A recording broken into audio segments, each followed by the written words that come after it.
uh, ini sedikit mengulang manajemen risiko terpisah juga manajemen ya oke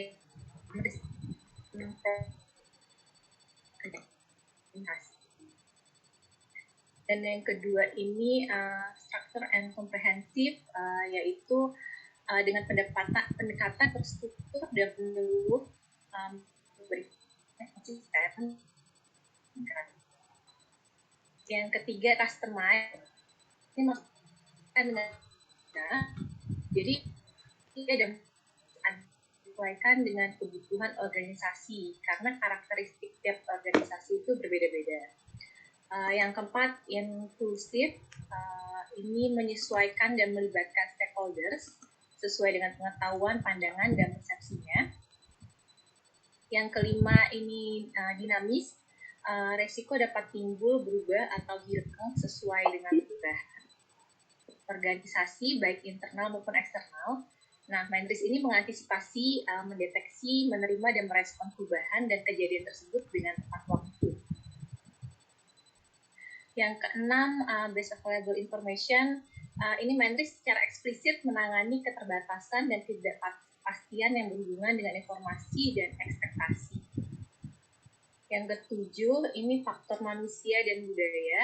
Mentris dipengaruhi oleh perilaku manusia dan budaya. Dan yang kedelapan, ini continuous improvement, yaitu harus selalu ada perbaikan secara berkelanjutan. Ya, next. Ini mungkin kemarin sudah agak disinggung oleh Mas Agus terkait proses manajemen risiko.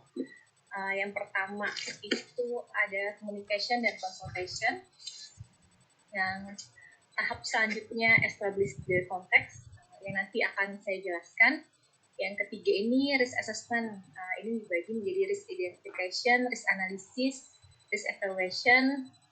Dan yang keempat ini risk treatment, yang kelima monitoring dan review, yang keenam recording dan reporting.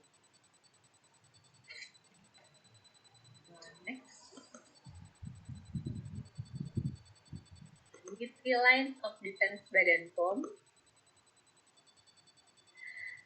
Intinya di pertahanan pertama itu ini risk owner, pemilik risiko. Jadi manajemen yang memiliki dan mengelola risiko, mereka yang bertanggung jawab untuk menerapkan pengendalian internal dan pengelolaan risiko sehari-hari, serta bertugas melakukan tindakan korektif dalam mengatasi kelemahan pada proses dan pengendalian. Pertahanan kedua, ini membantu membangun dan memantau lapis pertama, memastikan lapis pertama merancang, menerapkan, dan mengoperasikan Mentris dengan memadai. Dan untuk pertahanan ketiga ini, lapis ketiga, ini independent assurance, yaitu dia lapis independen yang bertugas memastikan lapis pertama dan kedua berhasil menjalankan Mentris. So, mohon izin nih Pak Yudi, kan waktu saya diklat. Next. Ini tujuan penetapan konteks. Penetapan konteks manajemen risiko bertujuan untuk mengidentifikasi serta mengungkapkan sasaran organisasi, lingkungan, stakeholders, dan keberagaman kriteria risiko. Penetapan konteks erat kaitannya dengan penetapan tujuan, strategi, ruang lingkup, dan parameter-parameter lain yang berhubungan dengan proses pengelolaan risiko.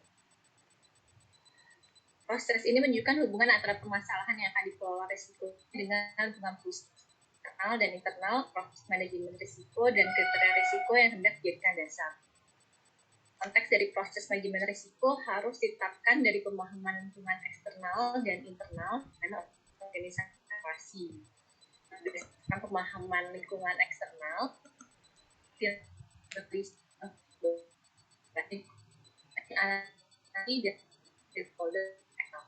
sedangkan dengan memahami lingkungan internal, maka proses manajemen risiko akan selaras dengan budaya proses dan struktur organisasi. Jadi di penetapan konteks ini kita harus memahami lingkungan eksternal dan internalnya.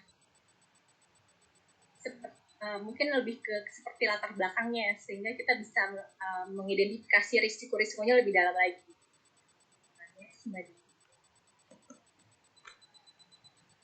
Nah, ini tahapan dalam di konteks, penetapan konteks. Yang pertama, menentukan ruang lingkup dan periode penerapan manajemen risiko. Yang kedua, memahami sasaran. Yang ketiga, memahami struktur unit pemilik risiko. Yang keempat, mengidentifikasi stakeholders. Yang kelima, menetapkan kategori risiko. Yang keenam, menetapkan kriteria risiko. Ketujuh, menetapkan matriks analisis risiko.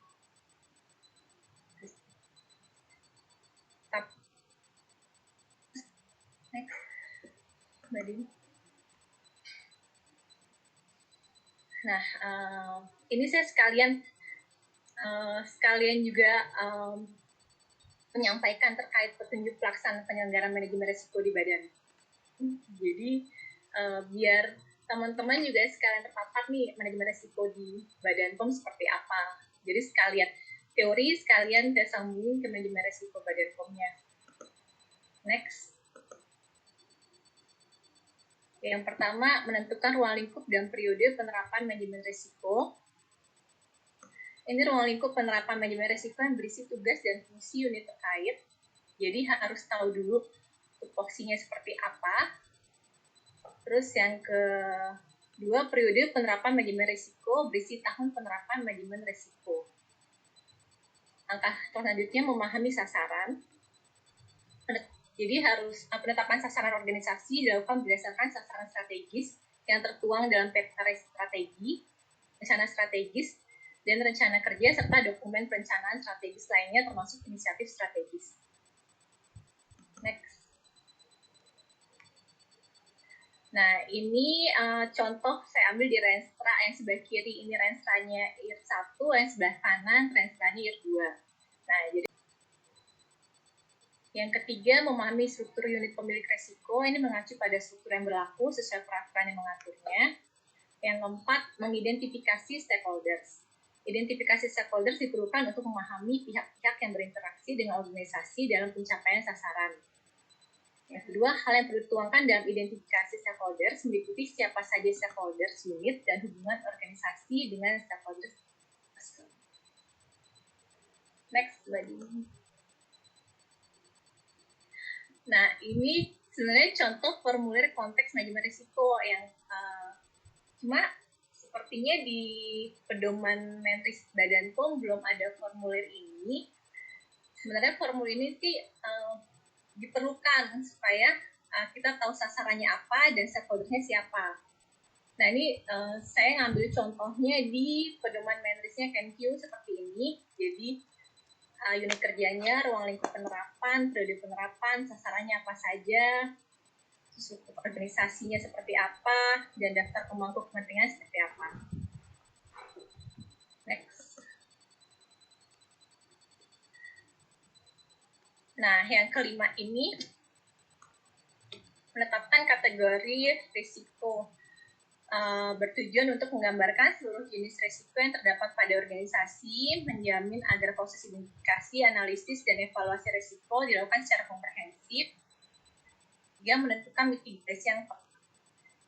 Nah, kemarin kan kalau bicarakan ISO, next Medin. Nah, ini dia kategori risikonya. Jadi risiko organisasi itu ada risiko keuangan, ada risiko non-keuangan.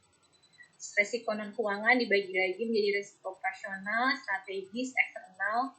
Nah, hanya saja karena Mentris ini disesuaikan dengan kebutuhan organisasi, jadi tidak semuanya dipilih nih. Nah, berdasarkan pedoman Mentris, kita memilih 10 risiko. Next, Nadine. Ini dia risiko strategis, risiko keuangan, risiko operasional dan teknologi informasi, risiko SDM, risiko hukum dan peraturan, risiko reputasi, risiko kesehatan dan keselamatan kerja, risiko aset, risiko fraud, dan risiko kinerja. Nah, di sini kan terlihat kalau risiko ini sebagian besar berdasarkan penyebab ya. Contohnya kayak nomor 2, risiko yang disebabkan oleh perencanaan pertanggungjawaban pelaporan keuangan yang menyimpang dari peraturan dan undang-undangan. Nah, cuma di sini agak sedikit membingungkan karena ambil contoh misalnya pelaporan keuangan yang menyimpang gitu. Mungkin kalau kita cari di ini kan risiko yang disebabkan pelaporan keuangan menyimpang. Nah, kalau kita cari lagi akar permasalahannya kenapa sih pelaporan keuangan itu menyimpang? Mungkin karena personilnya yang nggak memahami gitu. Jadi agak bingung nih sebenarnya dia masuk kategori personil SDM atau dia masuk ke risiko keuangan. Nah, cuma saya lihat lagi register di Badan POM lebih jadinya tidak ngikutin pedoman ini. Jadinya misalnya dia terkait keuangan, nah dia masuknya kategori keuangan, bukan karena sebabnya. Gitu. Nah, next. Nah, ini saya ngambil contoh pedoman Menris di instansi lain. Nah, ini kategori resikonya berdasarkan berkaitan dengan apa resikonya, dia bukan berdasarkan penyebab. Mungkin mungkin kalau saya pribadi lebih enak berdasarkan resiko itu berkaitan dengan apa, karena kalau yang tadi saya jadi agak bingung juga. Satu sisi di pedomannya bilang berdasarkan penyebab kategorinya, sedangkan sebenarnya tuh akar permasalahannya ya bukan itu gitu. Next, Mbak Jin. Yang keenam, menetapkan kriteria risiko. Kriteria risiko disusun pada awal penerapan proses manajemen risiko dan harus ditinjau ulang secara berkala serta disesuaikan dengan perubahan kondisi organisasi. Kriteria risiko mencakup kriteria kemungkinan terjadinya risiko dan kriteria dampak dengan ketentuan sebagai berikut. Yang A, kriteria kemungkinan terjadinya risiko, ini live code.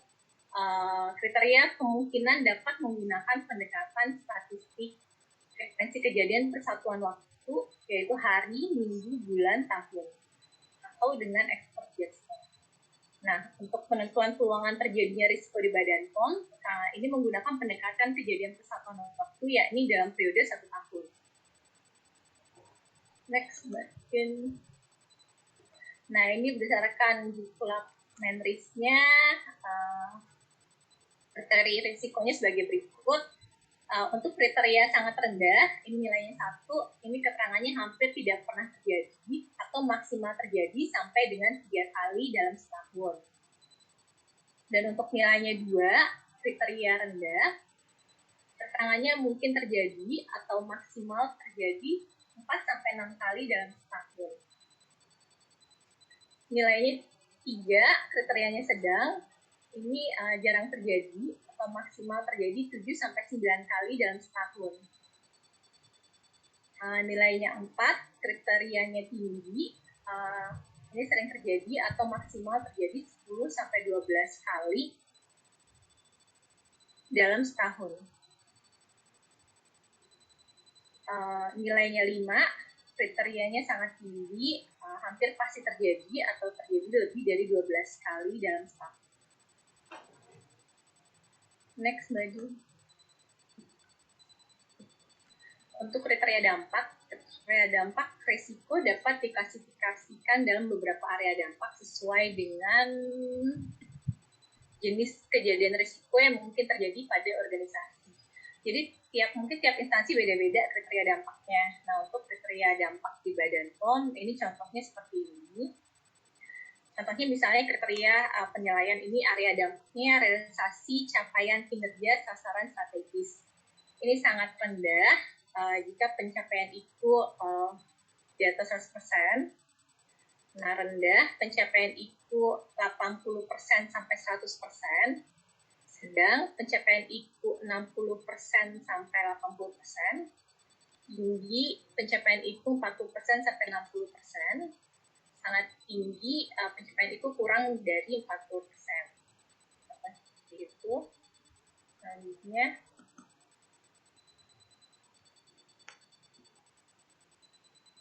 menetapkan matriks analisis resiko dan level resiko. Nah, ini kombinasi antara tadi level kemungkinan dan level dampak. Nah, ini menunjukkan besaran resiko. Penuangan besaran resiko dilakukan dalam matriks analisis resiko untuk menentukan level resiko. Level kemungkinan terjadinya resiko, level dampak, dan level resiko masing-masing menggunakan 5 skala tingkatan level. Next. Nah, ini untuk yang sebelah kiri ini berdasarkan Juklak Ventris Badan POM. Misal,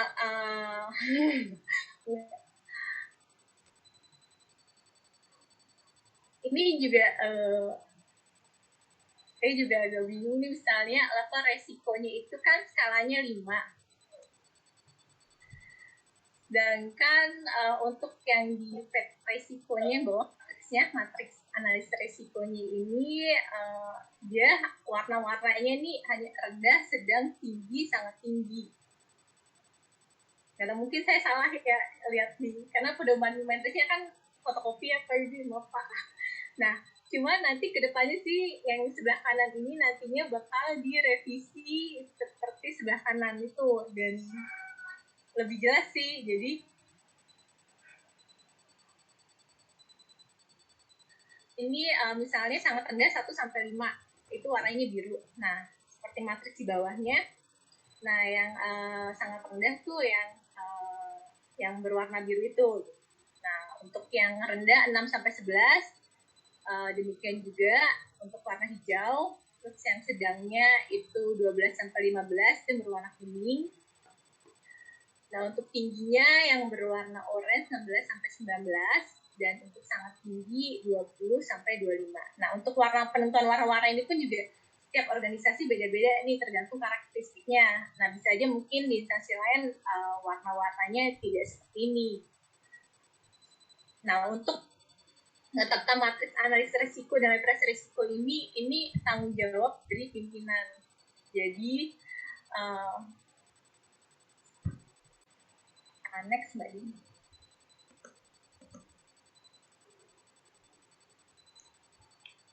Menetapkan selera resiko. Nah, ini juga berkaitan, selera resiko menjadi dasar dalam penentuan toleransi resiko.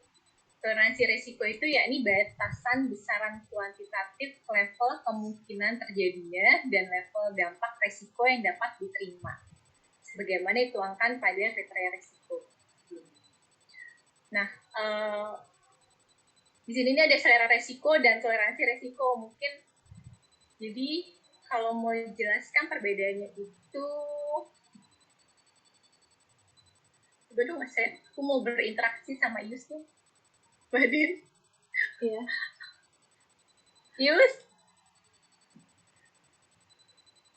Yus mana nggak ada suaranya? Aku mau menggambarkan perbedaan antara selera risiko sama toleransi risiko ya, Yus. Aku mau nanya, kamu batas maksimal kamu makan cabai itu berapa sampai kamu sakit perut? 100. Hah? 100? Yus? 100 beneran? 100. Nah, toleransi resiko kamu terhadap cabai itu 100. Nah, cuma misalnya makanan nih ya, yang kamu kira-kira bakal makanan kamu anggap enak itu tuh kalau cabainya berapa? Ya, di bawah 100. Berapa ya? Ambil aja yang bisa coba. 70. 70. Nah, berarti selera resiko kamu yang kamu anggap nyaman terhadap cabai 70. Tapi untuk toleransi resiko itu maksimalnya 100. Nah, itu resiko. Jadi toleransi resiko itu tuh batasan maksimal yang dapat diterima. Sedangkan kalau selera resiko itu yang nyaman bagi kita, itu, nah itu namanya selera resiko. Pokoknya intinya nyaman lah. Selanjutnya penetapan selera resiko untuk setiap kategori risiko berlaku ketentuan sebagai berikut. Risiko pada tingkat rendah dan sangat rendah dapat diterima dan tidak perlu dilakukan proses mitigasi risiko. Resiko dengan tingkat sedang hingga sangat tinggi harus ditangani untuk menurunkan tingkat resiko. Jadi untuk yang warnanya itu biru dan hijau itu tidak perlu dilakukan proses mitigasi risiko. Sedangkan untuk yang sedang hingga sangat tinggi harus tangani untuk menurunkan tingkat risikonya.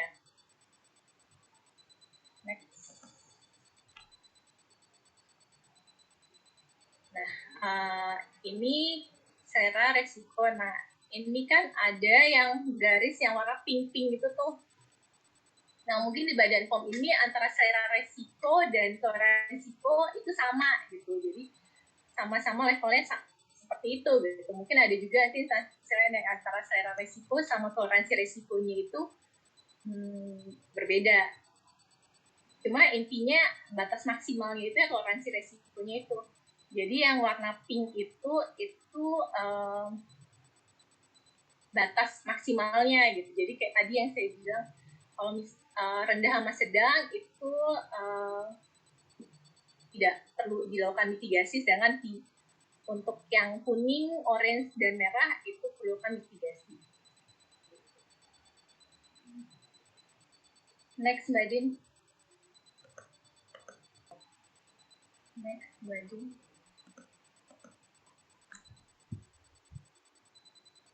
Tujuannya mengenali seluruh resiko yang melekat pada setiap aktivitas strategis dan operasional proses bisnis organisasi yang dapat mengganggu atau menghambat pencapaian sasaran dan tujuan. Dan kedua, mengetahui dengan jelas berbagai risiko yang dihadapi dengan baik dalam rangka mengoptimalkan kinerja. Yang ketiga, memperoleh daftar risiko yang pernah terjadi ataupun berpotensi akan terjadi.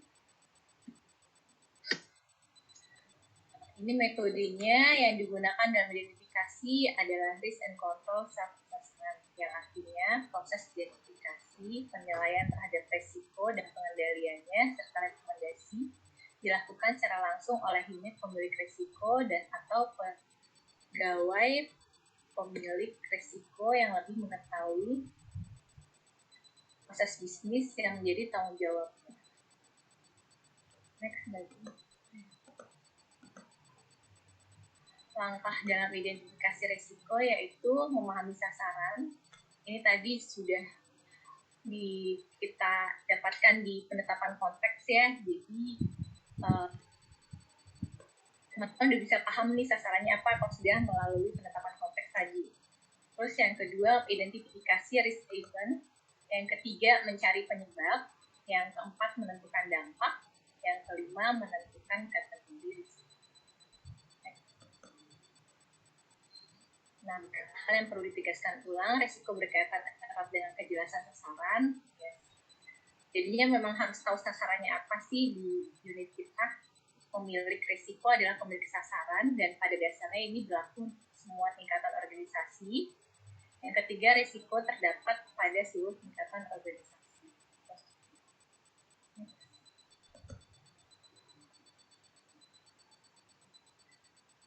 Ya, selanjutnya risk ini menentukan risk event penyebab dan dampak. Risk event kejadian, suatu insiden atau kejadian atau potensi kejadian bersumber dari internal atau eksternal organisasi yang memberikan dampak atau pengaruh negatif terhadap organisasi dalam mencapai sasaran yang telah ditetapkan. Nah, setelah kita tahu kejadiannya apa, kita tentukan penyebabnya apa nih.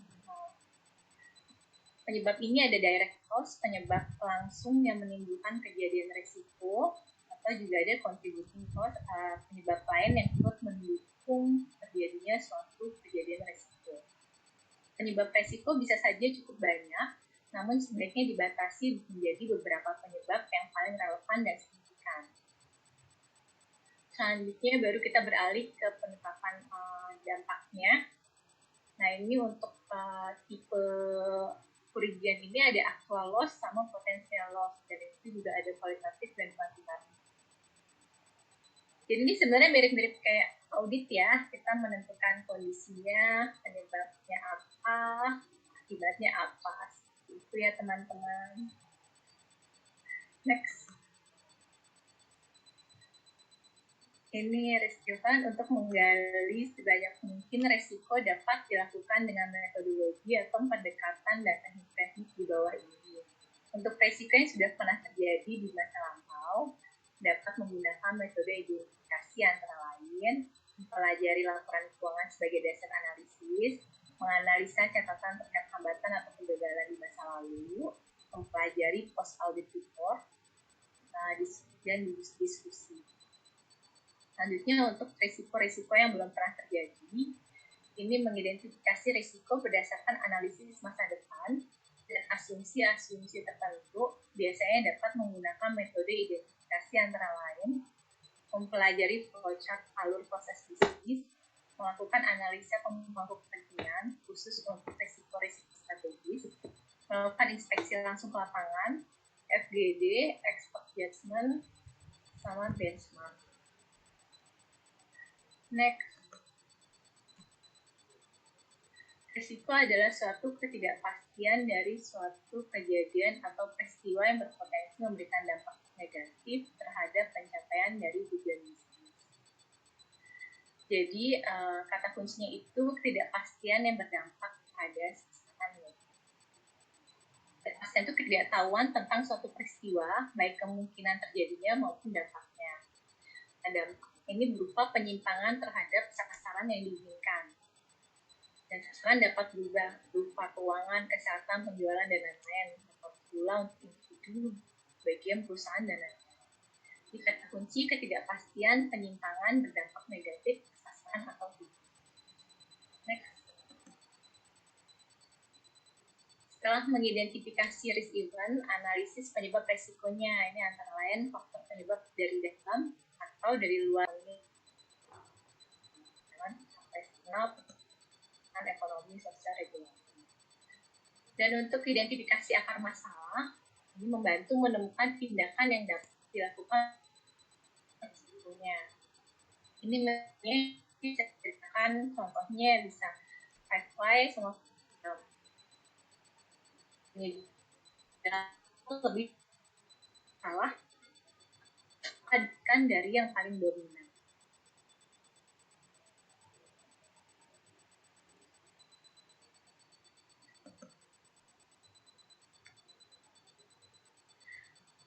Contoh untuk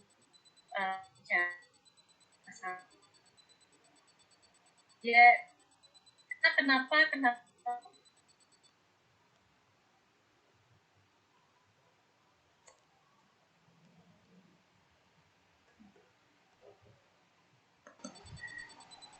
ya karena logis kejadiannya kecelakaan, seseorang melaksanakan pekerjaan perbaikan kantor dengan menggunakan tanggal besi dengan berat kira-kira sekitar 100 kilo. Secara tiba-tiba tanggal tersebut jatuh ketika yang bersangkutan berada di atas tangga dan tangga mengenai kaki kanan yang bersangkutan. Kejadian ini mengakibatkan ibu jari kanan korban mengalami retak. Jadi kejadiannya ibu jari retak akibat tertimpa tangga besi. Nah, untuk mengetahui akar permasalahannya, jadi coba tanya kenapa tangga terjatuh mengakibatkan pekerja terjatuh dan tangga menimpa kaki. Kenapa tangga tidak ada yang menggami dan tidak diikat? Kenapa seharusnya tidak menggunakan tangga tetapi perancang atau scaffolding? Kenapa tidak menjalankan pekerjaan sesuai SOP? Tanya lagi, kenapa tidak mengetahui SOP? Jadi penyebabnya belum melakukan sosialisasi SOP secara menyeluruh. Ya. Next. Contoh Fishbone diagram. Nah, ini kategori yang paling umum digunakan, ini orang, metode, material, mesin, lingkungan. Yang dari masing-masing kategori tersebut ke tahap yang lebih detail.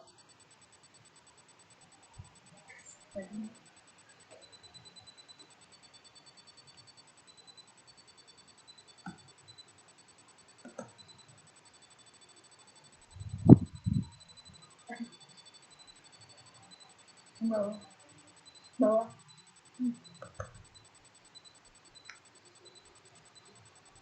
Nah, ini contohnya kayak tadi kan kategorinya ini kategorinya ada manusia, metode, lingkungan. Nah, ibu jari kaki kanan retak akibat tertimpa tangga besi terancam. Jadi untuk manusianya tidak memperhatikan area kerja dengan baik, terus ditelusur lagi penempatan tangga tidak tepat, terus semua tidak bekerja sesuai dengan SOP juga.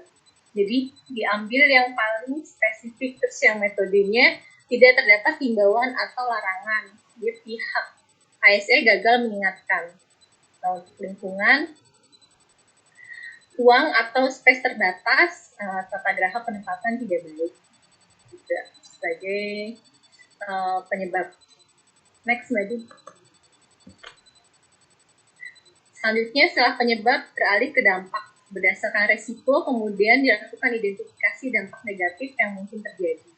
Dampak merupakan akibat langsung yang timbul dan dirasakan setelah resiko terjadi.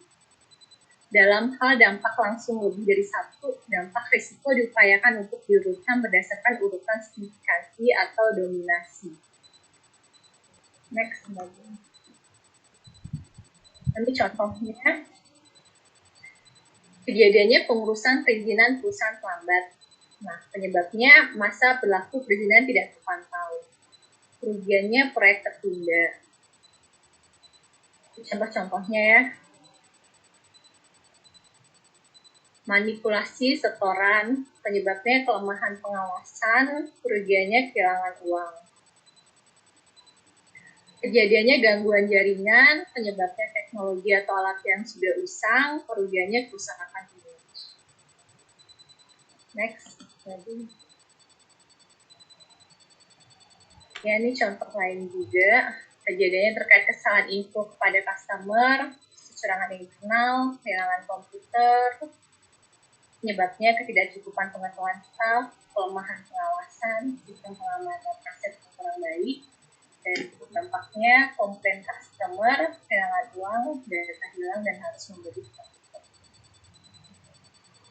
Next, Mbak. Nah, terkait identifikasi risiko, ini output yang diharapkan, yaitu mengisi risk register. Untuk identifikasi risiko ini sampai ke kolom nama unit kerja terkait, ya. Jadi nomor, sasaran, proses bisnis, risk kategori, kode risiko, risk event, risk cost, sumber risiko, akibat potensi kerugian, risk owner, dan nama unit kerja terkait.